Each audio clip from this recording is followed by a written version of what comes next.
Hey guys, क्या हाल चाल आप सबके। माय नेम इज जीवित सिंह, एक बार फिर से आपके सामने हाजिर हूं। और आज देखिए कि बजट अनाउंस हुआ है और बहुत ही धमाकेदार बजट। ये हम कहेंगे कि एक तरह से पता नहीं ये अचानक से इतनी बड़ी उम्मीद की किरण आपको कहां से दिखाई दे रही है, क्योंकि बहुत सारे नए नए चेंजेस हमें देखने को मिले हैं। आप देखिए कि पिछले क्वार्टर के अंदर जो है रुपए के अंदर इतनी ज्यादा गिरावट थी कि पूरी की पूरी इकोनॉमी डिप में चली गई थी, 5.5% के आसपास, है ना। किसी ने इमेजिन भी नहीं किया होगा कि इतना नीचे जो है रुपया भी चला जाएगा, है ना। रुपए की तो हालत देखिए डॉलर के कंपैरिजन में, और इकोनॉमी भी इतनी नीचे चली जाएगी। और आप देखिए कि अगर हम शेयर मार्केट का भी पूरा का पूरा हाल देख रहे थे तो मैक्सिमम लोग जो है अपना पैसा निकाल निकाल के बाहर की तरफ दौड़ रहे थे। लेकिन यहां पे इस बजट से शायद थोड़ी सी उम्मीद हमें नजर जरूर आएगी और यहां नए सारी चीजें देखने को मिलेंगी। बहुत सारी चीजें ऐसी हैं जो डेवलपमेंट के फेज में जाएंगी और हमें ऐसा लगेगा कि हां, अब शायद भारत थोड़ा विकसित जरूर हो सकता है। एक उम्मीद की किरण आपको जरूर नजर आएगी। और साथ में इनकम टैक्स के अंदर बहुत सारे जो है चेंजेस किए गए हैं, वो क्या है वो आपको जानने बेहद जरूरी है। आपके घर में परिवार में सबको जरूर बताइएगा, वो डिटेल में हम चर्चा करने वाले हैं। और ये जितना भी बजट का सेशन है, आप देखिए कि अपकमिंग जितने भी एग्जाम हैं उनमें क्या पूछ सकता है, क्या जरूरी चीजें रहेंगी, वो भी सारी की सारी देख लेंगे। यानी कि हम डीप एनालिसिस इसके अंदर कर लेंगे। एक शॉर्ट वीडियो में कंप्लीट इंपॉर्टेंट डीप एनालिसिस हो जाएगी। जो काम की चीजें हैं उनके टेक अवे हम यहां से कर लेंगे। तो यानी कि आप इसको स्किप नहीं कर सकते। जितने भी लोग हैं इसको आप ध्यान से देखिएगा, क्योंकि आप अगर यूजुअली वैसे ही किसी चीज को पढ़ते हैं तो उतना ज्यादा चीजें समझ में नहीं आती है। लेकिन यहां पे जो है मैं आपको रेफरेंसेस के साथ जब बताऊंगा तो आपको चीजें जल्दी समझ में आ जाएंगी और आपको पता भी लगेगा कि बजट अल्टीमेटली है क्या चीज है। और वैसे मैं आपको बता दूं कि आप समझिए कि एक पूरे का पूरा राष्ट्र है, आप उसके अगर राजा हैं, आपको पूरे के पूरे राष्ट्र को चलाना है तो आपको क्या चाहिए होंगे, पैसे चाहिए होंगे। और उस पैसे का पूरा हिसाब किताब कि इस पैसे को मैं अगले साल जो है कहां पे किस जगह पे ज्यादा खर्च करने वाला हूं, कहां से मेरी अर्निंग्स होंगी, किससे मुझे कितने टैक्सेस लेने हैं, कौन से सेक्टर को मुझे ज्यादा पुश देना है कि वहां पे जो है बहुत सारी जॉब्स भी क्रिएट हो सके। तो ये तमाम चीजें जो है ना आपको अगर एक राजा बनते हो तो सोचनी पड़ेंगी। वही चीज जहां पे भी है। और आप देखिए कि यहां तो हमें बहुत सारी चीजें अब जो है डिटेल में देखने को मिल रही हैं, क्योंकि हमारा जो देश है वो डेमोक्रेसी है, डिक्टेटरशिप तो है नहीं है। और हमारे लिए ये जितने भी नेता है ये जवाबदेह हैं, है ना। तो ये हमें पूरा का पूरा डिटेल में दिया गया है। आइए हम उसको पूरे के पूरे डिटेल में देखते हैं। हम पढ़ने वाले पूरे के पूरे बजट के बारे में 2025-26 के अंदर क्या क्या चीजें, नई इनोवेशंस जो है डिस्कस किए जाएंगे। आइए देखते हैं इसको। आप देखिए कि इसकी पूरी की पीडीएफ जो है अगर किसी को भी चाहिए है तो ये मैं अपने टेलीग्राम पे भी डलवा दूंगा। और वैसे आप हमारी जीवी कक्षा एप्लीकेशन के फ्री कोर्स में जाएंगे तो यहां से आपको एसएससी सीजीएल पे क्लिक करना है और हनुमान सीरीज जो हमने चला रखी है इसके अंदर इसकी पूरी की पूरी पीडीएफ भी डिटेल में डाल दूंगा, ताकि आपको जो है इंपॉर्टेंट टेक अवे यहां से मिल जाए, है ना। तो आइए भगवान राम और हनुमान जी का नाम लेके हम स्टार्ट करते हैं बजट के इस सेशन को। आप देखिए कि जब भी बजट बनता है तो वो कौन कौन से फैक्टर को पुश करने के लिए बनता है। आपको समझना है यहां पे कि जो इंजन है हमारी पूरी की पूरी इकोनॉमी को संभालने के, वो ये 4 इंजन है। एक है एग्रीकल्चर। आप देखिए कि इसीलिए आपने देखा होगा कि वो जो किसानों ने इतनी प्रोटेस्ट की थी, ये एग्रीकल्चर इतना बड़ा सेक्टर है, इतनी ज्यादा लगभग 50% जनता को तो इंप्लॉयमेंट यही दिया हुआ। बेशक से वो डिस्गाइज्ड इंप्लॉयमेंट है, लेकिन फिर भी ये बहुत सारे लोगों को संभाले हुए है। और इस पूरे के पूरे पिछले क्वार्टर में आप देखिए कि इतनी डिप में इकोनॉमी जा रही थी, लेकिन इस अकेले एग्रीकल्चर ने सबको संभाल के रखा हुआ था। इतना ज्यादा स्ट्रॉन्ग पॉइंट हमारा एग्रीकल्चर है, क्योंकि भारत की भूमि बहुत उपजाऊ है, तभी तो अंग्रेज इतना राज कर गए यहां पे।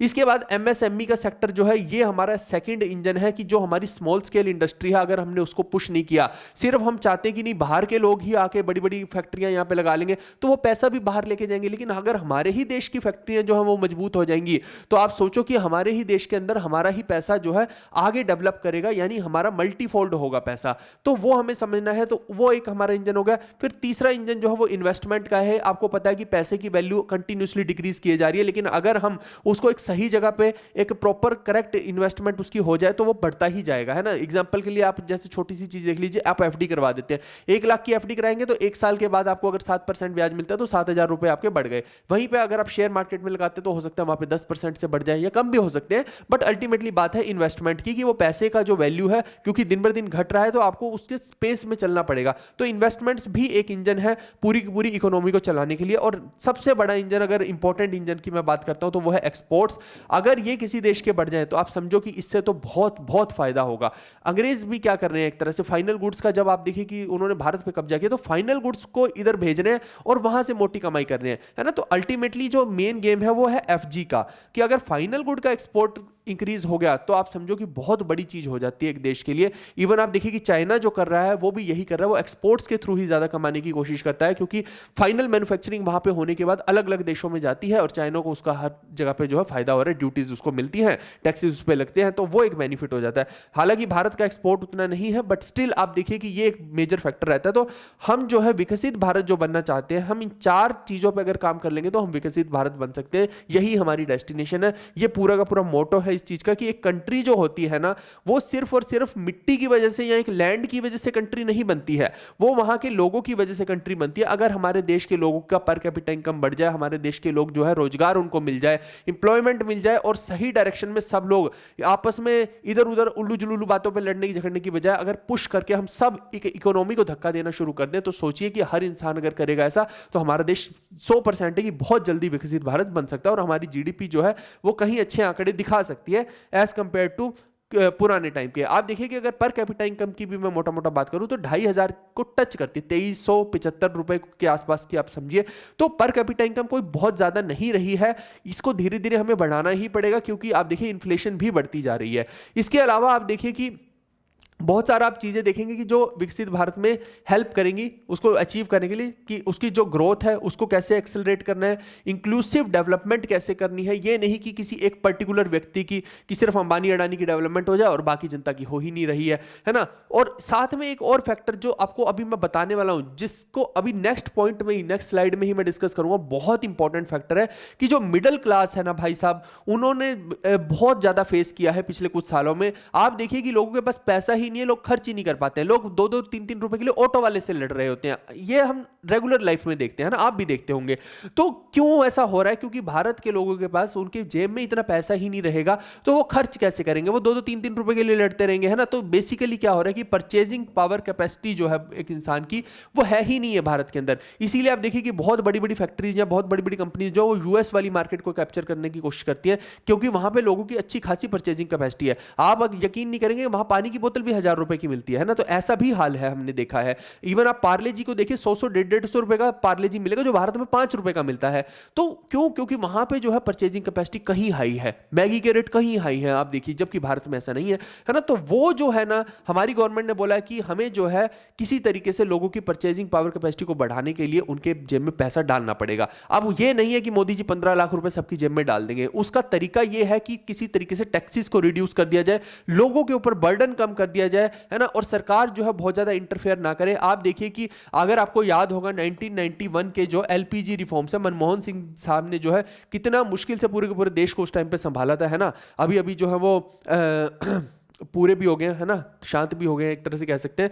तो बहुत इंपॉर्टेंट था उनके लिए कि पूरे देश को किसी तरीके से संभाला जाए, और ये एलपीजी रिफॉर्म्स से जो है पूरे का पूरे देश की स्थिति संभली थी। आज देखिए कि रुपए का हाल ऐसा हो गया है कि $1 जो है 84 85 86 कितना भी जा रहा है। और इकोनॉमिस्ट का तो कहना यह है कि ये 95 या 100 तक भी चला जाए तो कोई बड़ी चीज नहीं है, क्योंकि आप देखिए कि जो आरबीआई है उसने अपने $60 बिलियन को भी मार्केट में फ्लश करने के बाद भी चीजें कंट्रोल में नहीं आ रही है, तब भी रुपया जो है लगातार गिरता ही जा रहा है ना। तो ये एक बहुत ज्यादा कंसर्न की बात है, और इसको ठीक करने के लिए यही है कि किसी तरीके से जो है बाहर के लोग भी जो है भारत के अंदर इन्वेस्ट करें। लेकिन उल्टा हो रहा है इसके। आप देखिए कि इवन क्या हो रहा है कि भारत के लोग जो है वो बाहर जा रहे हैं, जैसे मान लो कि कोई दुबई जा रहा है, कोई यूएस जा रहा है, और उनका कहना भी सही है कि अगर भारत के अंदर हम टैक्सेस भी पे कर रहे हैं तो हमें यहाँ पे सोमालिया, युगांडा जैसी सर्विसेज मिल रही हैं, है ना। और वहीं पे अगर आप दुबई में या यूएस जैसी कंट्रीज में चले जाओगे तो वहाँ पे अगर वो टैक्सेस लेते हैं तो वो वहाँ पे सर्विसेज भी बहुत हाई लेवल की देते हैं। उनके इंफ्रास्ट्रक्चर को देखिए, है ना।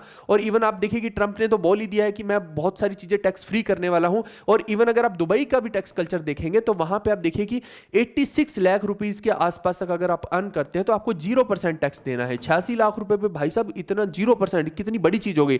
और इवन उसके बाद आप देखो कि उससे जस्ट ऊपर और 10 करोड़ से कम में 5% टैक्स है, और 10 करोड़ से ऊपर जाके कहीं आप एमएनसी वगैरह बन रहे हो तब जाके जो है वो कहीं आपको 15% वगैरह वाली स्लैब है। तो 5% से 9% की स्लैब इनके बीच में आती है ना, तो 10 करोड़ से पहले पहले। तो कुल मिला के आप देखिए कि बहुत अच्छी टैक्स पॉलिसीज हैं। और इवन आप देखेंगे तो यहाँ पे गोल्ड के ऊपर भी कोई टैक्सेस नहीं लगते। आज हमारे भारत देश के अंदर 3% तो उसके ऊपर जीएसटी लगा दिया जाता है। तो इस वजह से आप देखिए कि मिडिल क्लास इतनी ज्यादा पिस रही थी, इतना ज्यादा परेशान थे कि लोगों को समझ ही नहीं आ रहा था कि हम करें क्या, है ना। खाने के लाले पड़े हुए थे तो वो बाकी की चीजों की तरफ ध्यान ही कहां देगा। एक इंसान मूवी देखने तक नहीं जा पाएगा, है ना, अपनी फैमिली को घुमा नहीं पाएगा कहीं भी, क्योंकि अगर आप देखिए कि खर्चा ही नहीं होगा इकोनॉमी के अंदर, लोग पैसे खर्च ही नहीं करेंगे और जो पैसे हैं उनको भी बचाने की कोशिश करेंगे, तो इकोनॉमी जो है वो कहीं ना कहीं डाउन होती रहेगी। बेसिकली क्या है कि कंज्यूमरिज्म को बढ़ावा देना ही पड़ेगा अगर आप एक इकोनॉमी को इंप्रूव करना चाहते हैं। तो इसके बारे में अभी मैं नेक्स्ट स्लाइड से ही चर्चा करूंगा। यही मेन स्लाइड है, हमारे टेक अवे जो है सबसे मेजर यही वाला है, क्योंकि आप लोग इसी कैटेगरी में फॉल करते हैं।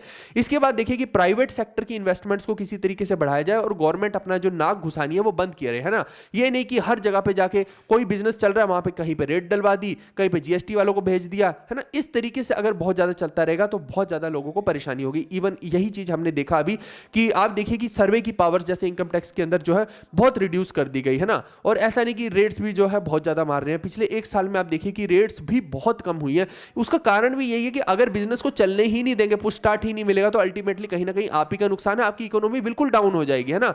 आप देखो कि ये नहीं कर सकते हो कि आप डंडे के जोर पे कि नहीं मैं हर चीज की कंप्लायंस करवाऊंगा। हर चीज की कंप्लायंस नहीं हो सकती है, वो पॉसिबल नहीं है एक बिजनेसमैन के लिए, क्योंकि मार्जिन उतने ज्यादा नहीं होते हैं और अगर उसमें भी गवर्नमेंट अपना बीच में नाक घुसाएगी तो कभी भी जो चीजें हैं वो स्मूथ वे से नहीं चल पाएंगी। हमेशा जो है एक प्राइवेट सेक्टर को थोड़ी सी छूट आपको देनी पड़ेगी, जैसे मैंने बताया 1991 के एलपीजी रिफॉर्म्स में हुआ था। वहां पे गवर्नमेंट बहुत ज्यादा इंटरफेयर किया करती थी, लेकिन बाद में छूट दी गई, तो आप देखिए भारत कितने ऊपर बढ़ा, है ना। तो ऐसे ही यहां पे भी हमें करने की जरूरत है। इसके अलावा हाउस होल्ड सेंटीमेंट्स के ऊपर भी गवर्नमेंट का इस बार बहुत जो है ध्यान है कि जो हाउस के अंदर जो है जितना भी आप देखो, चाहे वो एलपीजी गैस की सुविधाएं हो, सुकन्या समृद्धि हो, बहुत सारी हैं ऐसी योजनाएं, तो उनके ऊपर भी जो है सरकार जो ध्यान देना चाहती है। इसके अलावा देखिए कि अगर मैं टैक्सेस की बात करता हूं तो टैक्स रिफॉर्म एक बहुत बड़े होने वाले, डायरेक्ट टैक्स रिफॉर्म, यानी कि इनकम टैक्स डिपार्टमेंट के जो है बहुत सारे टैक्सेस में चेंज आएगा। अभी मैं कुछ चीजें तो बताऊंगा, लेकिन आप देखिए कि जब हम जैसे इंस्पेक्टर लग के वहां पे चले जाते हैं या टीए लग के भी आप जाते हैं, तो आपको वहां पे पूरा का पूरा इनकम टैक्स का एक्ट पढ़ना पड़ता है, और उसमें वो एक्ट जो है वो बहुत पुराना है, 1961-62 के टाइम का जो है हम एक्ट पढ़ रहे हैं,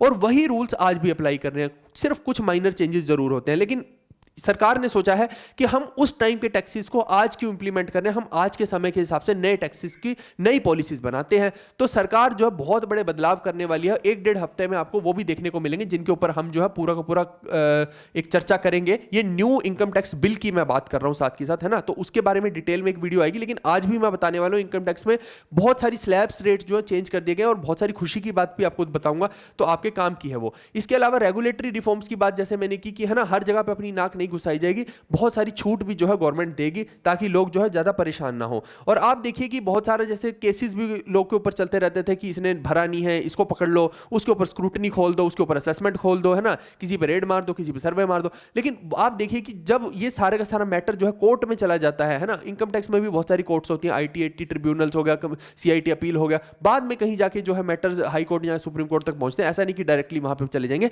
बट अल्टीमेटली देखिए कि अगर कोर्ट में मुद्दे चलते रहते तो बहुत ज्यादा परेशानी होती है। सरकार का भी पूरा का पूरा पैसा उसमें बर्बाद ही हो रहा है, और इंप्लॉइज जो है उसमें अननेसेसरी चीजों में घुसे हुए हैं, और जो असेसी है उसको भी दिक्कत आती है। तो इस वजह से क्या है कि सरकार ने 1.5-2 साल पहले जो है हमने देखा होगा विवाद से विश्वास स्कीम चलाई थी, जिसके अंदर था कि एक लमसम अमाउंट आप टैक्स का पे कर दीजिए, उसमें आपको पेनल्टीज वगैरह छोड़ दी जाएंगी, इंटरेस्ट वगैरह छोड़ दी जाएंगे, तो एक इंसान जो है अपना मैटर सलटा सकता है, ताकि जो है इस लीगल ऑब्लिगेशन से वो छुटकारा पा पाए। अगर दोनों के बीच में, इनकम टैक्स और एक नॉर्मल इंसान के बीच में भिड़ंत हो गई, तो इस तरीके से मामला सेटल डाउन हो सकता है। उसी का ही एक न्यू वर्जन है जन विश्वास बिल 2.0, जिसमें कि बहुत सारे मैटर्स के अंदर जो है लोगों को डीक्रिमिनलाइज कर दिया जाएगा अगर वो एक पर्टिकुलर टैक्स का अमाउंट जो है भर देते हैं। क्योंकि देखिए कि किसी ने कोई चोरी की होती है या जो भी है, क्योंकि कहीं ना कहीं लोगों की मजबूरी है, नहीं तो कोई भी बिजनेस को रन कर ही नहीं पाएंगे। अगर आप सोचे कि सब कुछ फेयर एंड स्क्वायर हो जाए तो कभी भी किसी बिजनेस को रन नहीं किया जा सकता। तो इस वजह से गवर्नमेंट को भी पता है ये सब चीजें, तो वो कहीं ना कहीं ऐसी स्कीम लेकर आती है जिससे कि लोगों का विश्वास जो है गवर्नमेंट के अंदर बना रहे। इसी में इनडायरेक्ट टैक्सेस के ऊपर भी बहुत सारी चीजें हैं, है ना, उसके जो कस्टम के टैरिफ्स वगैरह हैं, इंडस्ट्रियल गुड्स के की बात करते हैं, तो वहां भी जो गवर्नमेंट कह रही है कि इन सब आइटम्स के ऊपर रैशनलाइज किया जाए। ये नहीं कि डबल डबल टैक्सेशन लगा रहे हो, किसी के ऊपर वैट भी ठोक दिया, कि GST भी ठोक दिया, सेल्स टैक्स भी ठोक दिया, सब ठोक दो, है ना। तो अगर ऐसा हो रहा है तो उस चीज को रैशनलाइज किया जाएगा। ये नहीं है कि हर एक ही आइटम पे 10-10 तरह के टैक्स ठोक दिए जाएं। फिर आप देखिए कि चाहे वो एलईडी एलसीडी टीवीज हों या फिर मोबाइल की जो बैटरीज होती हैं लिथियम आयन वाली बैटरीज, उस सेक्टर को इंप्रूव करने की बात हो, या फिर अभी देखिए कि एक बहुत बड़ा आप देखिए आगे जैसे एआई जो है बहुत बड़ा चेंज करने वाला है, ऐसे ही एक बहुत बड़ा चेंज जो है ईवी भी करने वाला है। इलेक्ट्रॉनिक व्हीकल जो है बहुत सारे आने वाले, तो इलेक्ट्रॉनिक व्हीकल्स की चाहे मार्केट हो, इन सब पे जो है भारत सरकार चाहती है कि इनको मेक इन इंडिया कर दिया जाए किसी तरीके से, और बहुत सारी जो है एग्जम्पशंस इनको जो है बहुत सारी छूट जो है दी जा रही हैं। इसके अलावा आप देखिए कि जो शिप वाली इंडस्ट्री होती है ना, शिप मेकिंग वाली इंडस्ट्री या शिप बिल्डिंग वाली होती है, जो समुद्री जहाज वगैरह की बात कर रहा हूं, उनको भी 10 साल के लिए बहुत सारी छूट जो है दी गई है यहाँ पे। और एक्सपोर्ट्स के अंदर अगर मैं देखता हूं तो मेनली जो है हमारा हैंडीक्राफ्ट, टॉयज और लेदर, ठीक है, यहाँ पे टॉयज भी लिख लीजिएगा।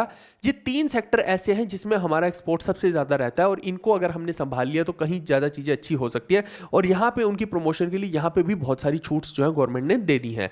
इसके अलावा आप देखिए कि इंपॉर्टेंट है एक ड्रग्स के ऊपर, है ना, दवाइयों के ऊपर। आप देखिए कि कोई दवाई जैसे इंटरनेशनल मार्केट में अगर उसी दवाई का प्राइस आप पता करेंगे तो हो सकता है वो इंजेक्शन या जो दवाई है, सपोज करो कैंसर की दवाई है ना, मेरे को पता है हमारे साथ बीती है घर में, वो मान लो 1.5-2 लाख रुपए की या कई बार 3-3, 4-4 लाख रुपए की भी दवाई होती है जो महीने भर की है। लेकिन गवर्नमेंट कई बार क्या करती है, उनके ऊपर बहुत सारी छूट दे देती है ताकि आम इंसान भी उसको ले पाए, और वही दवाई का रेट जो 10 से 20 हजार रुपए कर देती है ताकि हर कोई अफोर्ड कर पाए। हर गोली में ऐसा नहीं करती, कुछ कुछ ड्रग्स में ऐसा करती है जो क्रॉनिक डिजीज वाले होते हैं। इसीलिए यहाँ पे लिख भी दिया गया है कि जैसे कैंसर जो है एक क्रॉनिक डिजीज है, ऐसी बहुत सारी रेयर क्रॉनिक डिजीज की दवाइयों में ऐसा किया जाता है। तो 36 लाइफ सेविंग ड्रग्स के ऊपर भी जो है गवर्नमेंट ने बहुत सारी छूट दे दी है ताकि हर कोई उसको अफोर्ड कर पाए, जो कि एक अच्छी बात है। और 6 मेडिसिन ऐसी हैं जिनके ऊपर 5% ड्यूटी रखी गई है, और 37 मेडिसिन फर्दर ऐसी हैं जिनको और ज्यादा छूट दे दी गई है ना। ये नॉर्मल मेडिसिन है, ये लाइफ सेविंग वाली हैं जिससे कि जान तुरंत बच सकती है। तो ये बहुत सारी छूट जो है हेल्थ सेक्टर में भी आपको देखने को मिल रही है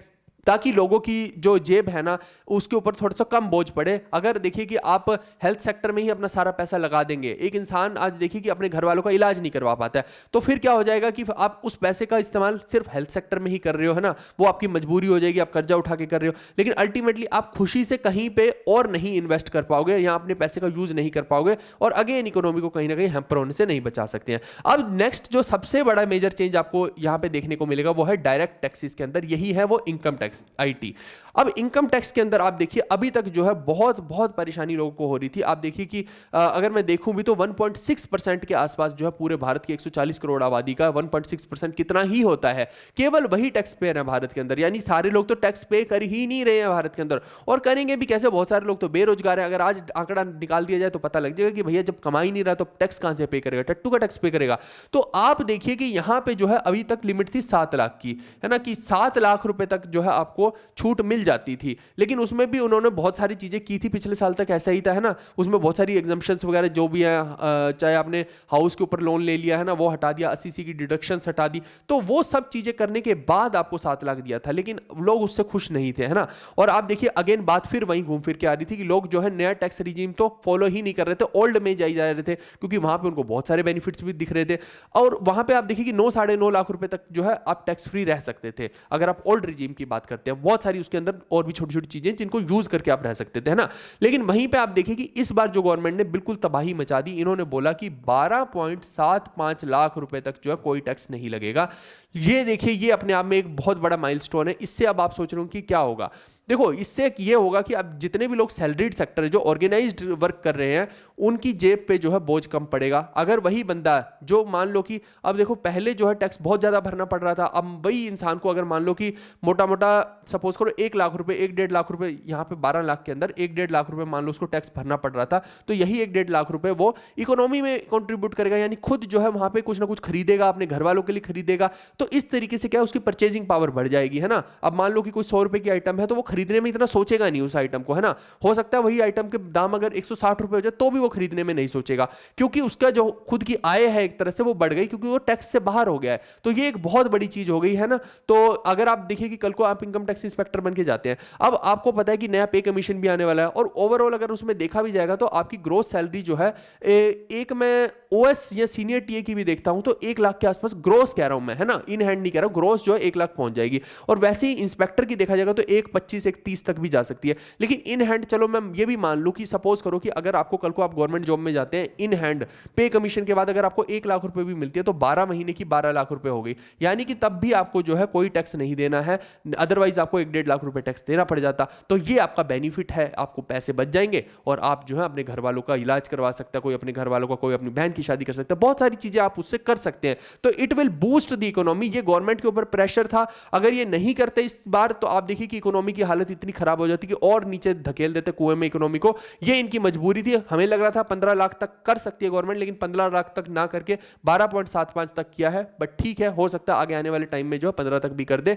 और ये मुझे लगता है कि ट्रंप साहब ने इनको ज्यादा ही इंस्पायर कर दिया कुछ। चलिए जैसे भी हुआ है। और एक इसके अंदर और चीज की गई है, आप देखो कि 12.75 लाख रुपए से जस्ट ऊपर अगर आपकी इनकम 13 लाख रुपए हो जाए तब आपको पूरी इनकम पे टैक्स भरना पड़ेगा, तब आपको कोई छूट नहीं है ना। तो ये भी एक फैक्टर है। आप ऐसा मत समझना कि नहीं नहीं सिर्फ यही फैक्टर है कि नहीं नहीं देना ही नहीं है टैक्स।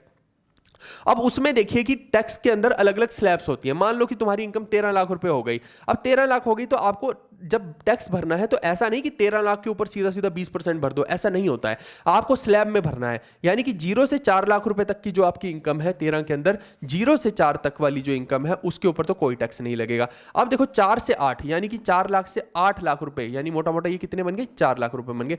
इसके ऊपर कितना टैक्स लग जाएगा, 5% का टैक्स लग जाएगा। ठीक है, 5% का। अब देखो कि 8 से 12 यानी 4 के गैप पे ये कितनी होगी, 12 - 8 ये 4 लाख होगी। इसके ऊपर जो लगेगा आपका 10% जो है लग जाएगा। कुल मिला के बात ये है कि इस तरीके से आप देखिए कि 12 तक पहुंच जाएंगे। फिर आगे देखिए कि अब तो 13 ही आपकी इनकम है, तो 13 वाला जो स्लैब है वो ये वाला है ना। तो अब क्योंकि 13 लाख इनकम है तो 1 लाख और के ऊपर जो है कितना लग जाएगा, 15% लग जाएगा। तो इस तरीके से आप उसको कैलकुलेट करेंगे, यानी कि अगर आपकी 12.75 से ऊपर हो जाती है तो आपको इस स्लैब के हिसाब से पूरे अमाउंट पे ही टैक्स लगेगा। समझ गए। और आप देखिए कि पहले क्या होता था कि 15-1 लाख रुपए के बाद जो है 30% के स्लैब में इंसान आ जाता था। सोचो कि अब अगर आप 20 लाख कमा रहे हो तो 15 के ऊपर अगर जाएंगे तो 5 लाख, 5 लाख का 30% लगा के देखो कितना बनता है भैया, है ना। तो आप देखोगे कि 15 लाख रुपए मोटा मोटा हो गया, और उस पर भी हेल्थ एजुकेशन सेस वगैरह लगा दोगे बहुत ज्यादा हो जाता है वो, है ना। वो आप 15 कह रहा हूँ 1.5 लाख रुपए के आसपास, है ना। तो मोटा मोटा 2 लाख के आसपास ही आप मान के चलो, वो 40-45% तक भी चला जाता है। तो 2 लाख अगर आप 5 लाख में से दे दोगे तो आपको बचेगा क्या, है ना। तो लोग इसीलिए बहुत सारे गलत मीन्स भी इसके अंदर इस्तेमाल करते थे। लेकिन अब आप देखिए कि वही स्लैब रेट जो है 15 की बजाय एक तरह से 24 लाख हो गई, यानी कि आपको 24 लाख के बाद जो है 30% टैक्स लगेगा। ये अपने आप में एक बहुत बड़ा माइलस्टोन है, बहुत अच्छी चीज हुई है। इससे अगेन लोगों के ऊपर टैक्स का जो बर्डन है वो कम पड़ेगा और गवर्नमेंट को बेनिफिट तो होना ही है। चलिए, है ना। तो ये हो गया एक चीज, और ये हमें इसलिए भी देखने को मिल रहा है क्योंकि अल्टीमेटली आप देखिए कि जब हमारी सैलरीज गवर्नमेंट अगर बढ़ाएगी तो वो कहीं ना कहीं आप वैसे भी टैक्स स्लैब के अंदर तो फिर तो आएंगे ही। और हाँ, ये जरूर है कि इन्फ्लेशन भी उसमें बढ़ेगी, उसको भी कोई बीट नहीं कर सकता है। अब धीरे धीरे आप देखिए कि जैसे जैसे आगे आने वाला टाइम आएगा तो ये लोगों की परचेजिंग पावर बढ़ी तो इन्फ्लेशन भी बढ़ेगी ही बढ़ेगी। तो ये भी एक पॉइंट जो है आपको दिमाग में लेकर चलना है। अब आप देखिए कि इसके बाद जो है जैसे सीनियर सिटीजन होते थे तो वो बहुत सारी एफडीज वगैरह करा ली, तो उसके ऊपर उनको 50,000 रुपए तक के टैक्स की तो लिमिट छूट थी, है ना, कि टीडीएस जो कटता है एफडीज वगैरह के ऊपर। लेकिन अब वही छूट बढ़ा के जो है 1 लाख कर दी गई है।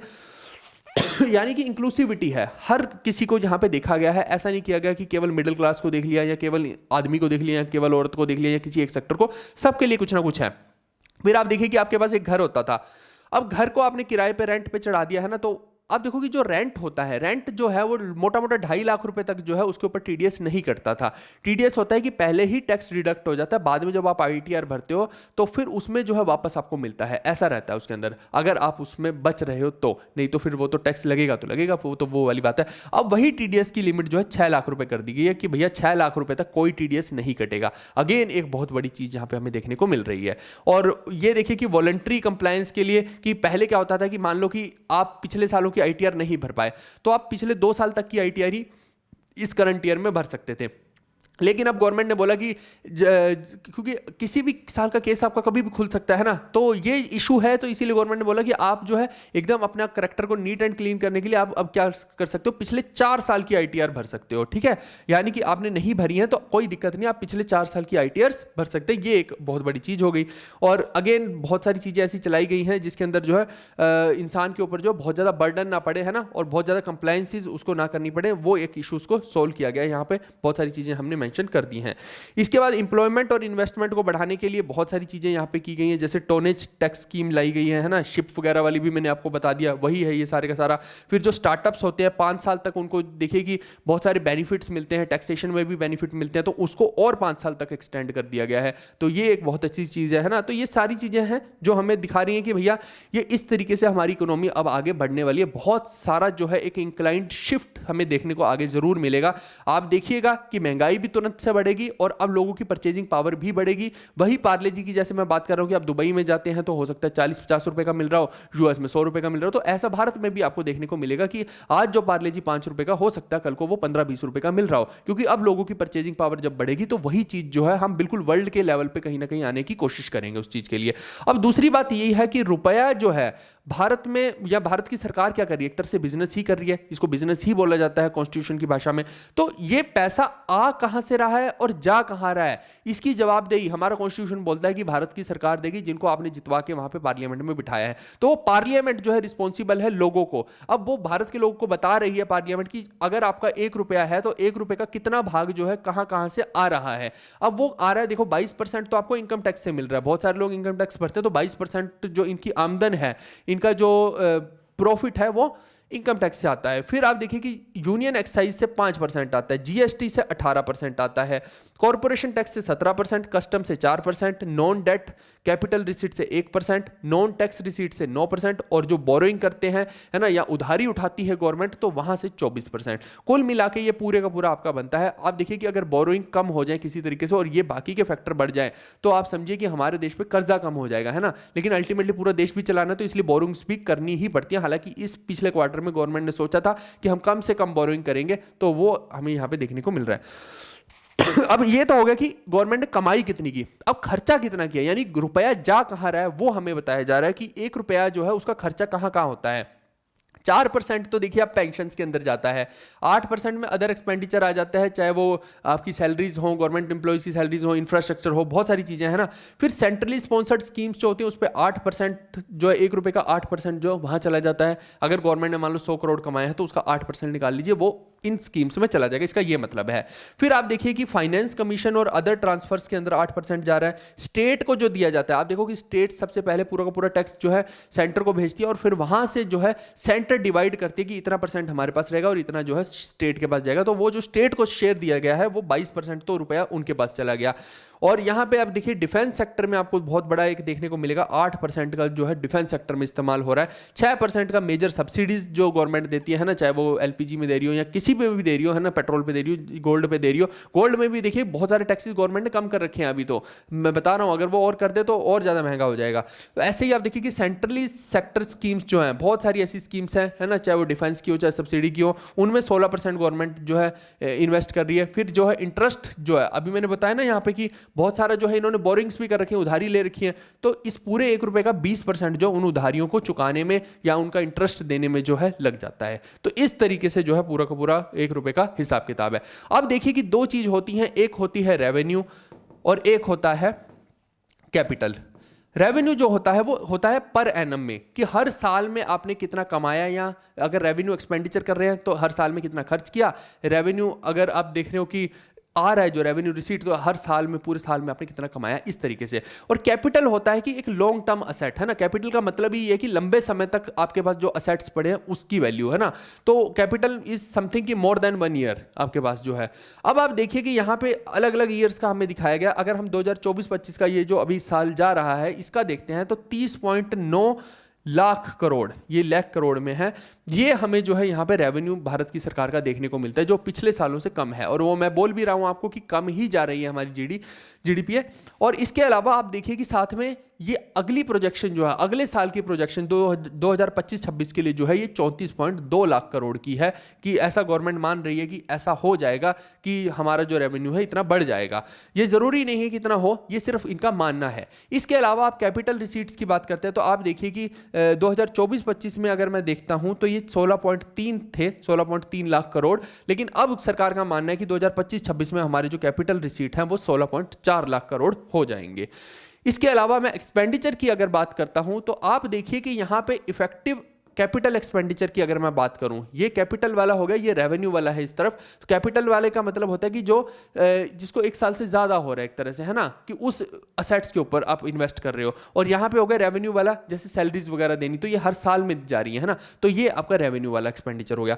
तो कुल मिला के यहां पे है कि 2024-25 में कितना था, 13.2 लाख करोड़ था, लेकिन वहीं पे ये कह रहे हैं कि हमारा 2025-26 में 15.5 हो जाएगा कैपिटल एक्सपेंडिचर। और अगर रेवेन्यू एक्सपेंडिचर की बात करते हैं तो ये काफी बढ़ने वाला है, क्योंकि 2024-25 में 37 लाख करोड़ है, वहीं पे आप देखिए कि 25-26 में जो है मोटा मोटा 40 लाख करोड़ को टच कर रहा है, अगर आप ध्यान से देखें। और वो ये बढ़ेगा भी, क्योंकि कहीं ना कहीं आप देखिए कि सैलरीज को भी बढ़ाया जाएगा और बहुत सारे और भी खर्चों को बढ़ाया जाएगा, ताकि भारत को जो है एक समृद्ध देश बनाया जाए। अगर एक्सपेंडिचर ही नहीं होगा तो आप समझ लीजिए कि इसका मतलब है कि सरकार अपने पास पैसे रखे हुए हैं, अगर अपने पास ही रखती रहेगी तो फिर जो है देश विकसित कैसे होगा, इंफ्रास्ट्रक्चर डेवलप कैसे होगा। समझ गए इस चीज को। अब आप देखिए कि जो सरकार खर्चे कर रही है, आप देखो ये मोटा मोटा बताया गया है कि कौन सी जगह पे कितना कितना खर्चा किया गया। सबसे ज्यादा तो आप देखिए कि डिफेंस में मोटा मोटा 4,91,000 करोड़ का खर्चा हुआ है, जो कि आप देखिए कि अगर सपोज करो पूरे दुनिया में अमन शांति हो जाए तो ये इतना सारा पैसा किसी गरीब के काम आ जाएगा, है ना।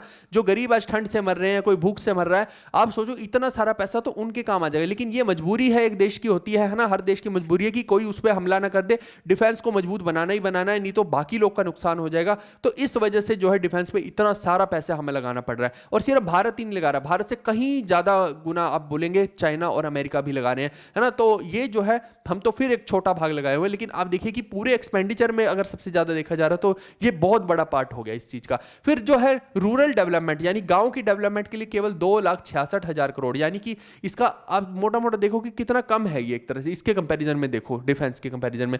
आप होम अफेयर्स की बात करते हैं 2,33,000 करोड़, एग्रीकल्चर को प्रमोट करना जो है 1,71,000 करोड़। एजुकेशन पे देखिए, एजुकेशन पे केवल 1,28,000 करोड़ रुपए का जो है गवर्नमेंट इसमें एलोकेट कर रखा है कि इतना एक्सपेंडिचर जो है हम करेंगे इसके ऊपर। ये 2025-26 की प्रोजेक्शन सारी की सारी चल रही हैं। फिर हेल्थ की बात करते हैं तो 98,311 करोड़, और इस तरीके से आप जो है जाएंगे। अब इसमें मेजर एक मैं आपको बताऊं, एक तो एजुकेशन तो देखिए जरूरी है ही है, साथ में आप देखिए एनर्जी बहुत जरूरी है। एनर्जी वाला जो सेक्टर है ना, आगे आप देखो कि भारत आज जो है ना बहुत सारा ऑयल वगैरह जो है ये रशिया वगैरह से ले रहा है ना, और लाइन में बहुत सारे देश लगे हुए हैं। और रशिया जो है अभी डिस्काउंट्स दे रहा था, लेकिन बहुत सारे जो ऐसे ट्रक्स हैं जो ऑयल वाले रहते हैं ना, वो उनके ऊपर यूएस ने सैंक्शन लगा दिया है। और कहीं ना कहीं जो हमें मान लो 10 रुपए का डिस्काउंट मिल रहा था वो 3 ही रुपए में रह जाएगा, और बहुत सारे देश लाइन में खड़े हैं। तो कहीं ना कहीं अगेन हमें एनर्जी के साथ बहुत जूझना पड़ता है। हमारे देश में देखिए कि मिट्टी अच्छी है, फसल अच्छी उग जाती है, लेकिन एनर्जी की कमी हमेशा रहती है। क्योंकि आप देखिए जितनी भी गल्फ कंट्रीज वगैरह देखेंगे तो वहां एनर्जी की कोई कमी नहीं है, ऑयल से भरी हुई है ना। तो हमें कहीं ना कहीं उन पे डिपेंड होना पड़ता है। तो एनर्जी सेक्टर को अपने को प्रमोट करना ही पड़ेगा। एनर्जी एक बहुत इंपॉर्टेंट चीज है, इसके बिना कुछ भी नहीं हो सकता है। तो इस पे 81,174 करोड़ रुपए गवर्नमेंट खर्च कर रही है। ठीक है, ऐसी साइंटिफिक डेवलपमेंट की बात करते हैं कि जो नए नए डेवलपमेंट साइंटिस्ट कर रहे हैं, अलग अलग नई नई इनोवेशंस कर रहे हैं, है ना, तो वो उसके ऊपर 55,000 करोड़ रुपए जो है गवर्नमेंट ने इन्वेस्ट किए हैं। इसके अलावा ये सब तो मैंने मेजर चीजें आपको बता दी। अब देखिए कि हम दो चार चीजें और बात करते हैं कि एक गरीब के लिए, यूथ के लिए, अन्नदाता यानी किसान के लिए और नारी के लिए गवर्नमेंट क्या कर रही है। मैंने अभी बताया ना कि हाउस होल्ड्स के ऊपर भी जो है गवर्नमेंट का ध्यान है। अब यहां देखिए कि बहुत सारी चीजें आपको, बहुत सारी स्कीम्स देखने को मिलेंगी, जैसे क्रेडिट फैसिलिटी है। तो ये बोलेंगे 7.7 करोड़ फार्मर्स को हम जो है क्रेडिट फैसिलिटी देंगे कि उनको जो भैया वो कर्ज उठा पाए, हालांकि बेचारे उतार नहीं पाते हैं, तो वो कर्ज उठाएंगे तो 5 लाख करोड़ हर इंसान जो है एक मैक्सिमम 5 लाख रुपए तक का कर्ज उठा सकता है। उसके लिए एक इजी फैसिलिटी जो है क्रिएट करने की कोशिश करी जा रही है। फिर उसके बाद जो हाई यील्डिंग सीड्स की एक जो बीज है उससे ज्यादा फसल हो, वो करने की कोशिश हो रही है, ताकि हम उसको सिर्फ अपने लिए नहीं बाहर एक्सपोर्ट भी कर पाए, है ना। इसके अलावा प्राइम मिनिस्टर धन धान्य कृषि योजना, डेवलपिंग एग्री डिस्ट्रिक्ट्स प्रोग्राम। अब ये देखिए कि 100 डिस्ट्रिक्ट ऐसी बनाई जाएंगी जहां पे पूरा धन धान्य कृषि योजना का जो है इंप्लीमेंटेशन किया जाएगा, और 1.7 करोड़ फार्मर्स को जो है उसका लाभ होने वाला है। इसके अलावा आप देखिए कि कॉटन प्रोडक्टिविटी को इंक्रीज करने की बात गवर्नमेंट कर रही है कि अगले 5 साल में हमें कॉटन को जो है बहुत ज्यादा बढ़ावा देना है। आप देखिए कि जितने भी आप कपड़े देखते हैं मैक्सिमम कॉटन के बने। अंग्रेज जो भारत पे आए थे तो आप देखिए कि वो भी बहुत ज्यादा फोर्स कर रहे थे भारतीयों को कि वो कॉटन को जो है यहाँ पे प्रोड्यूस करें, और फिर वही कॉटन जो है वहां जाता था। आप देखिए लैंकशायर वगैरह के बारे में आपने सुना होगा, है ना। तो वो पूरे के पूरे कॉटन के हब हैं, और आप देखो कि वहां से मैनचेस्टर, लैंकशायर, है ना, तो वहां से जो है फाइनल गुड्स बन के कपड़े यहाँ पे आएंगे, और फिर जो है वो सस्ते दामों, सस्ते कह रहा हूँ आपको, महंगे दामों पे बेचेंगे और अल्टीमेटली प्रॉफिट कमाएंगे। तो सेम वही है कि अपने को कॉटन की प्रोडक्टिविटी बढ़ानी पड़ेगी, ताकि जो है हमारा जो कपड़े का व्यापार है वो कहीं ज़्यादा अच्छा हो पाए, टेक्सटाइल सेक्टर के ऊपर हमें किसी ऊपर डिपेंड ना होना पड़े। फिर आप देखिए मखाना बोर्ड इन बिहार, तो बिहार के अंदर मखाना बोर्ड के ऊपर भी इनका ध्यान है। ऐसे ही आप देखिए कि आत्मनिर्भर इन पल्सेस, हमें पल्सेस जितनी भी दालें वगैरह है, आप देखिए दालों से बहुत ज़्यादा प्रोटीन मिलता है, हमें दूसरे देश पे डिपेंड ना होना पड़े, किसी के ऊपर भी इंपोर्ट ना करनी पड़े। अगर हम खुद सेल्फ सफिशिएंट रहेंगे तो हमारा वो पैसा बचेगा, हमें अपना पैसा दूसरे देश को देके और वहां से दाल खरीदनी नहीं पड़ेगी, है ना। तो इसीलिए इन्होंने पूरा फोकस किया है कि तूर दाल, उड़द दाल, मसूर दाल, इनके ऊपर जो है बहुत ज़्यादा प्रमोशन किया जाए और अगले 6 साल में भारत को आत्मनिर्भर बना दिया जाए दाल के मामले में। वहीं पे आप देखिए कि अगर हम देखते हैं रूरल इकोनॉमी के अंदर, तो उनको भी हमने मेन स्ट्रीम में जोड़ रखा है और वहां पे जो मेन गेम प्ले होता है वो इंडिया पोस्ट से होता है। इवन आप देखिए कि जो गांव की औरतें भी हैं वो अगर एफडी वगैरह भी करवाती है तो वो इंडिया पोस्ट में जाके करवाती है, उनको समझ नहीं होते तो वो सब डाकघर के थ्रू ही वहां पे होता है। लोग बैंक से ज्यादा डाकघर के थ्रू कनेक्ट कर रहे होते हैं, जिनको ज्यादा नॉलेज नहीं होती है। तो ये भी एक बहुत बड़ा रोल प्ले कर रहे हैं हमारे भारत के अंदर, है ना। और इनको भी जो है इनकी डिजिटल सर्विसेज को एक्सटेंड करने की बातें चल रही हैं अभी। और इसके अलावा अगर हम बात करते हैं एमएसएमई की, तो यहां पे देखिए कि मेक इन इंडिया के तहत जो है एमएसएमई, जो माइक्रो स्मॉल मीडियम एंटरप्राइजेज हैं, उनको सपोर्ट करने की यहाँ पे बात चल रही है। और वो सपोर्ट देखिए कैसे कैसे हो सकता है, या तो उनकी टैक्सेशंस में कम कर दिया जाए, या उनके लोन्स की फैसिलिटी को अच्छा कर दिया जाए, है ना, या कुछ ना कुछ ऐसा कर दिया जाए कि वो जो है उनके ऊपर बर्डन किसी तरीके से कम हो जाए, है ना, एनर्जी सेक्टर के थ्रू कर दिया जाए। तो वही चीज़ें यहाँ पे क्रेडिट कार्ड्स की एक स्कीम लाई गई है गवर्नमेंट के द्वारा माइक्रो एंटरप्राइजेज के लिए, जिसमें उनको जो लिमिट है क्रेडिट कार्ड के लिए बिना किसी दिक्कत के 5 लाख रुपए वो कभी भी यूज़ कर सकते हैं, जो कि उनके लिए एक ईजी हो जाएगा, ठीक है। और ऐसे 10 लाख कार्ड जो है गवर्नमेंट चाहती है, उद्यम पोर्टल के थ्रू इस पर रजिस्ट्रेशन करवाना पड़ेगा, तो 10 लाख कार्ड जो है ऐसे लॉन्च किए जाएंगे अभी अपकमिंग ईयर के अंदर। और ऐसे ही आप देखिए कि जो फर्स्ट टाइम एंटरप्रेन्योर्स हैं उनके लिए भी ऐसी फैसिलिटी चलाई गई है। यहाँ भी ये भी जो है 5 लाख रुपए तक का एक क्रेडिट कार्ड इनके लिए बन सकता है। इसमें वीमेन भी हो सकते हैं, शेड्यूल कास्ट, शेड्यूल ट्राइब्स, कोई भी लोग जो है इसके अंदर पार्टिसिपेट कर सकते हैं। और उसके लिए जो भी कंडीशन है वो तो आपको फुलफिल करनी ही पड़ेंगी। इसके अलावा आप देखिए कि बहुत सारे लोन्स ऐसे भी हैं जो स्टार्टअप्स को मिलते हैं, 2 करोड़ रुपए के आसपास तक का ऐसा इनका मानना है कि जो स्टार्टअप्स हैं उनको लोन दिए जा सकें। हालांकि स्टार्टअप्स का कुछ और भी चीज़ें हैं, मैं आपको आगे बताऊंगा, है ना। 10 करोड़ से 20 करोड़ कर दिया गया मैक्सिमम लोन, वो सब भी बताऊंगा, लेकिन इनका जो मेन प्रोजेक्शन है वो तो मैंने आपको बता ही दिया है।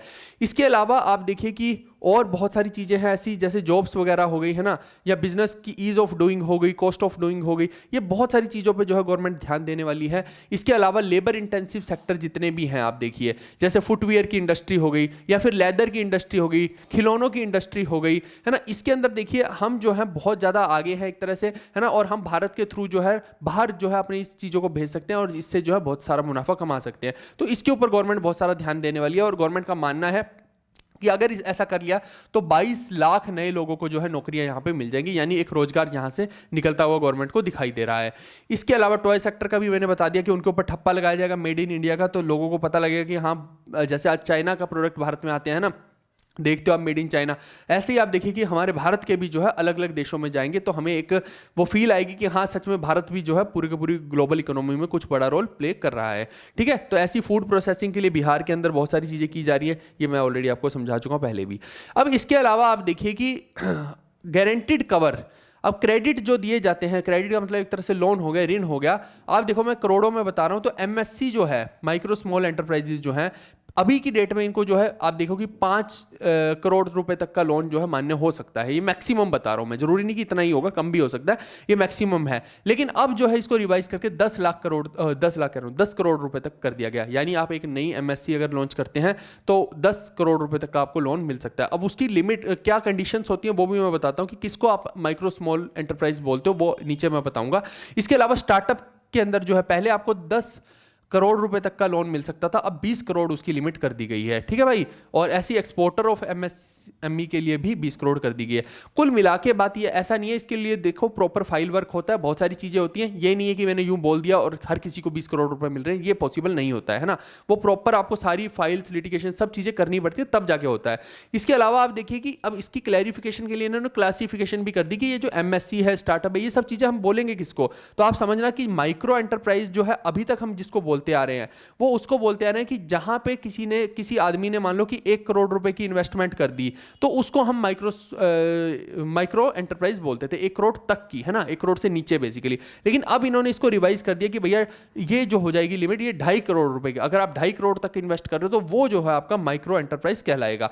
वहीं पर स्मॉल एंटरप्राइज पहले क्या कहलाता था कि अगर आपने 10 करोड़ तक की इन्वेस्टमेंट कर रखी है, लेकिन वहीं पे आप देखिए कि अगर आप आज की डेट में बात करेंगे तो 25 करोड़ रुपए तक की इन्वेस्टमेंट अगर आप कर रहे हैं तो जो है उसको हम स्मॉल एंटरप्राइज कंसीडर करेंगे। वहीं पे मीडियम एंटरप्राइज की बात करते हैं तो पहले क्या होता था कि 50 करोड़ रुपए तक अगर आपने इन्वेस्ट कर रखे हैं एक फैक्ट्री के अंदर या एक बिजनेस के अंदर, उसको बोलते थे हम मीडियम एंटरप्राइज। लेकिन अब वही लिमिट बढ़ा के 125 करोड़ कर दी गई है, ये आपको ध्यान रखना है। और यही चीज अगर मैं टर्नओवर के हिसाब से देखूं, दोनों चीजें कंप्लाई होनी चाहिए। तो टर्नओवर में देखिए कि माइक्रो वाले जो होता था पहले, इसका किसको माइक्रो ट्रीट करते थे, अगर उसका 5 करोड़ तक का टर्नओवर है या उससे कम है। लेकिन अब वही चीज 10 करोड़ कर दी गई, सेम ऐसा बाकियों के लिए भी कर दिया गया। तो ये एक लिमिट्स आप दिमाग में रख सकते हैं। इसके अलावा आप देखिए कि investing in people, economy and innovation, यही गवर्नमेंट का इसका पूरा का पूरा मोटो है, ये आपके सामने है ना, और ये कर भी रही है। पूरी की पूरी स्कीम से हमें यही झलक रहा है। इसी में जो है बहुत सारी स्कीम्स अलग अलग लॉन्च की गई, जैसे सक्षम आंगनवाड़ी एंड पोषण 2.0 योजना हो गई। फिर एक्सपेंशन किया जा रहा है IITs का, मोटा मोटा 75,000 सीटें जो है बढ़ाने की कोशिश की जा रही है कि IITs के अंदर सीटें बढ़ाई जाएं। फिर डे केयर कैंसर सेंटर्स बनाए जा रहे हैं अलग अलग डिस्ट्रिक्ट हॉस्पिटल्स में। आप देखिए भारत के अंदर कैंसर जो है पता नहीं क्या पैर गड़ा लिया इसने, बहुत ज़्यादा एक्सपैंड हो रहा है, तो उसके लिए ये बनाया जा रहा है। फिर भारतीय भाषा पुस्तक स्कीम एक नई लॉन्च की गई है, जिसमें डिजिटल फॉर्म में जो इंडियन लैंग्वेजेस के अंदर बहुत सारी किताबें यहाँ पे लॉन्च की जाएंगी और स्कूल्स और हायर एजुकेशन के अंदर ये जो है यूज होंगी, डिजिटल लाइब्रेरी टाइप मान लीजिए। फिर उसके बाद जो है national centres for excellence for skilling to be set up with global expertise and partnership, यानी स्किल्स के ऊपर भी ध्यान दिया जा रहा है। ये नहीं कि केवल ट्रेडिशनल जॉब्स वगैरह आप करते रहेंगे, ट्रेडिशनल कोर्सेज ट्रेडिशनल जॉब्स करते रहेंगे तो कुछ भी नहीं होगा। इसीलिए इन्होंने जो है एक AI पे भी ध्यान दिया है, आगे मैं बता दूंगा AI में आ जाएगा, क्योंकि आप ट्रेडिशनल चीज़ों पे ही केवल फोकस नहीं कर सकते हैं। फिर अटल टिंकरिंग लैब्स जो है, बहुत सारे आप देखिए कि स्कूल्स जो है गवर्नमेंट स्कूल्स, अगले 5 साल में उनमें 50,000 लैब बनाने का प्रोग्राम इनका है। इसके अलावा centre of excellence in artificial intelligence, अभी मैंने आपको बताया कि जो आप सिर्फ ट्रेडिशनल जॉब्स के ऊपर फोकस नहीं कर सकते हो कि नहीं मैं इंजीनियर बन जाता हूँ, नहीं मैं डॉक्टर बन जाता हूँ। आप देखिए आने वाले टाइम में IT वाले लोगों की तो नौकरियां जा ही रही हैं, तो वो जो है उनका रिप्लेसमेंट AI इंजीनियर्स ही होने वाले हैं। तो AI के अंदर बहुत सारा एक्सीलेंस का वर्क होगा, है ना, और वहां पे जो लोग जितना ज्यादा अच्छे से AI सीख लेंगे उनकी जो है जरूरत ज्यादा पड़ने वाली है। तो इसलिए इन्होंने 500 करोड़ का एक आउटले जो है AI के लिए भी रखा है कि AI के इंस्टीट्यूट्स बना दिए जाएं। जैसे अभी तक आप देखते थे ना, ये केमिकल इंजीनियरिंग का इंस्टीट्यूट हो गया, ये मैकेनिक्स का हो गया, ये सिविल इंजीनियरिंग का हो गया, अब AI के भी ऐसे इंस्टीट्यूट आपको देखने को मिलेंगे। उसके बाद ब्रॉडबैंड कनेक्टिविटी, ये जितने भी सरकारी स्कूल हैं उनको देने का पूरा फोकस है गवर्नमेंट का। एक्सपेंशन ऑफ मेडिकल एजुकेशन भी है ना, तो इसके लिए 10,000 एडिशनल सीट्स का गोल है और 75,000 और सीट्स हैं अगले 5 साल में बढ़ाने का। तो ये वहाँ है, अच्छा वो वहाँ नहीं था, वो यहाँ पे है 75,000 सीट्स वाला। इसके बाद देखिए कि PM स्वनिधि योजना के तहत जो है बहुत सारा loan facilities, UPI linked credit cards, ये सब चीज़ें करने की गवर्नमेंट कोशिश कर रही है। इसके अलावा welfare of online platform workers है ना, तो इसमें जो है PM जन आरोग्य योजना हो गया, ई-श्रम हो गया, ये सारी योजनाएं इसके अंडर आ रही हैं। तो ये बहुत सारी योजनाएं जो गवर्नमेंट चलाने वाली है। इसके अलावा देखिए कि और भी बहुत सारी चीज़ें होने वाली हैं, जैसे स्टेट्स के इंफ्रास्ट्रक्चर को इंप्रूव करने की बात चल रही है यहाँ पे। असेट्स की मोनेटाइजेशन जो है 2025 से 30 में करने की बात चल रही है। इसके अलावा जल जीवन मिशन जो है उसको कवर करना है, 2028 तक हर जगह पे जो है जल की अवेलेबिलिटी हो जाए, पानी की अवेलेबिलिटी हो जाए। आज भी बहुत सारे गांव ऐसे हैं जहाँ पे लोगों को पता नहीं कितने कितने किलोमीटर दूर जाना पड़ता है पानी लेने के लिए। फिर पावर सेक्टर रिफॉर्म्स होने वाले हैं। मैंने बताया कि पावर तो ऐसी चीज़ है, एनर्जी तो ऐसी बात है कि भैया जो बहुत बहुत इंपॉर्टेंट रोल प्ले करने वाली है। फिर अर्बन चैलेंज फंड जो है उसके अंदर बहुत ज़्यादा फोकस किया जा रहा है कि जो अर्बन सिटीज़ हैं उनको किसी तरीके से रीवैम्प कर दिया जाए, रीडेवलप कर दिया जाए और उनमें सुधार कर लिया जाए, क्योंकि बहुत सारी जगहें ऐसी हैं जैसे कि वहाँ पे इतना ज़्यादा दिक्कत रहती है। जैसे आपको एग्जांपल के तौर पे बताता हूँ, जैसे काशी विश्वनाथ टेम्पल था, है ना, तो वहाँ पे जो गलियाँ थी वो बहुत भीड़ी भीड़ी थी, लोगों के वहाँ पे घर बने हुए थे, लेकिन गवर्नमेंट ने उसको हटा के मान लो कि बहुत बढ़िया बढ़िया रोड बना दिए और उन लोगों को कहीं और सेटल कर दिया, उनका जो भी मुआवजा था उनको देके। तो ये एक तरह से क्या हो गया, रीवैम्प वाला काम हो गया, ताकि वहाँ पे जो इतना ज़्यादा रश आ रहा है वो लोगों को भी दिक्कत हो रही है ना, और टूरिस्ट को भी दिक्कत हो रही है, तो वो चीज़ को कहीं ना कहीं अवॉइड किया जाए। ये एक एग्जाम्पल के लिए मैंने बता दिया है। फिर ऐसी आप देखिए कि मैरी टाइम डेवलपमेंट की अगर मैं बात करता हूँ कि समुद्री जहाज हो गए हैं ना, या समुद्र से रिलेटेड जितनी भी डेवलपमेंट्स हैं उसके ऊपर गवर्नमेंट बहुत सारा फंड दिए हुए है। फिर न्यूक्लियर एनर्जी, आप देखिए कि विकसित भारत के लिए एनर्जी की तो बेहद जरूरत है, तो न्यूक्लियर एनर्जी के ऊपर भी पूरा फोकस किया जा रहा है। फिर उड़ान स्कीम में आप देखिए कि connectivity to 120 new destination and carry 4 crore passengers in the next 10 years, ये गवर्नमेंट का टारगेट है उड़ान स्कीम के तहत। उड़े देश का आम नागरिक वाली बात है ना। तो ये सब स्कीम्स के बारे में आपसे कभी भी एग्जाम में पूछा जा सकता है। ऐसी बिहार की फ्यूचर नीड्स के लिए देखिए कि ग्रीन फील्ड एयरपोर्ट यहाँ पे बनाए जा रहे हैं, फाइनेंशियल सपोर्ट दी जा रही है। ये सब आपको पता है अभी सरकार बनी है तो बिहार का उसमें बहुत बड़ा रोल रहा है, तो ऑब्वियस सी बात है कि वहाँ पे ये सब चीज़ें दिए जाएंगे। फिर स्वामी फंड 2.0 जो है हमें यहाँ पे देखने को मिल रहा है ना। तो ये सब हो गया। इसके अलावा भारत का पूरा फोकस है टूरिज्म के ऊपर।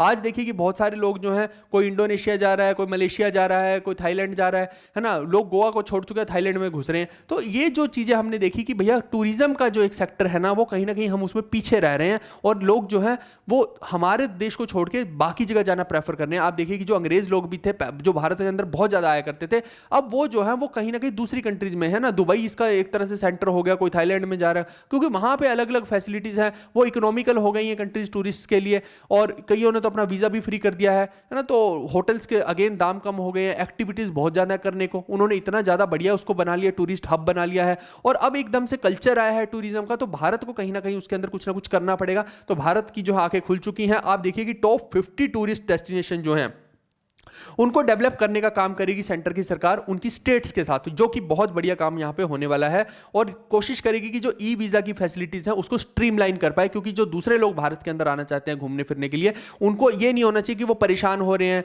या फिर उनके ऊपर जो है वीजा के चार्जेस बहुत ज्यादा लग रहे हैं ना। समझ ही नहीं आ रहा। देखो, जब भी कोई भारत का लोग भारत के अंदर आएंगे तो वो बहुत सारा पैसा यहाँ पे खर्च करेंगे, होटल लेंगे, खाने में देंगे, तो वो कहीं ना कहीं उनका पैसा भारत के अंदर आएगा, तो हमारे देश की इकोनॉमी बूस्ट होगी, और वो करना ही पड़ेगा हमें किसी ना किसी तरीके से।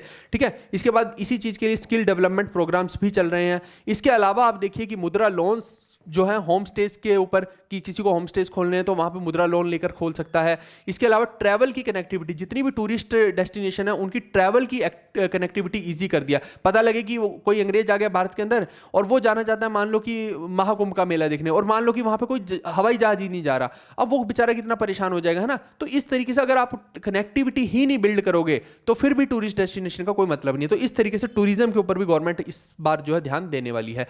ऐसे ही आप देखिए कि बहुत सारे फाइनेंशियल सेक्टर्स रिफॉर्म्स और डेवलपमेंट के ऊपर भी, जैसे ग्रामीण क्रेडिट स्कोर वगैरह है, NABFID है, इनके ऊपर ध्यान दिया जाएगा। फिर FDI की लिमिट जो है इंश्योरेंस सेक्टर की, वो रेज कर दी गई 74 से 100%। ये कोई पूछ ही ले पेपर में तो ये आप बता सकते हैं। तो ये कुल मिला के मोटा मोटा मैंने चीज़ें आपको बताई हैं जो हमारा सरकार जो है अगले पूरे के पूरे 1 साल में करने वाली है ना। ये बजट का पूरा ब्रीफ है, और मैंने इन डेप्थ भी आपको बता दिया कि बजट में हम क्या क्या चीज़ें कवर करने वाले हैं, है ना, और क्या क्या चीज़ें रियल ग्राउंड में होंगी। अब ये तो अगले साल तक पता लगेगा, लेकिन जो सोच तो बहुत बढ़िया लग रही है, मजा भी आ रहा है सुन के, प्लान अच्छा है, लेकिन वही वाली बात है कि अगर एग्जीक्यूट अच्छा नहीं हुआ तो फिर कोई सेंस नहीं रहेगी, है ना।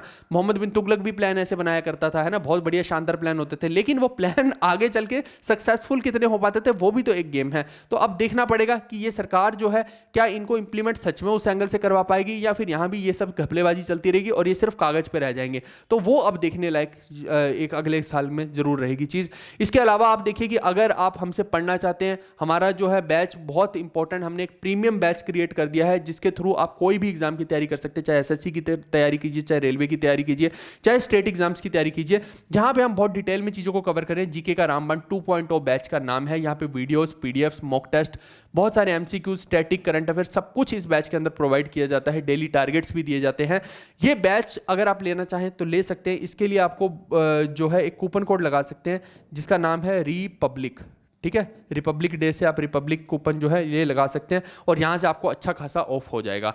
इसके अलावा आप देखिए कि हो सकता है कि आप हमारी जो डेली क्लासेस हैं वो भी हनुमान सीरीज जो हमारी चल रही है वो भी अटेंड कर रहे हो, तो उसको जो है आपको बहुत सारे नोट्स बनाने की जरूरत नहीं है। उसके लिए हमने ये कलरफुल बुक्स बना दी है हिंदी और इंग्लिश में। आपको केवल इन बुक्स से पढ़ लेना है, और ये जो आपको बुक्स मिलेंगी ये आपको जीवी कक्षा एप्लीकेशन से मिलेंगी। ठीक है, और इस तरीके की आपको कलरफुल किताबें मिलेंगी। यहाँ पे सब कुछ हमने डिटेल में बना के रखा हुआ है। आपको कुछ भी इसके अंदर नहीं करना, केवल इन किताबों किताबों को पढ़ना है और वहीं से आपका सिलेक्शन हो जाएगा। इनमें तमाम वो चीज़ें हैं जो पेपर में पूछी जाती है। इस बार भी मैक्सिमम सवाल जो है इवन मेंस के अंदर भी जो है हमारे ही कंटेंट से हमें देखने को मिले हैं।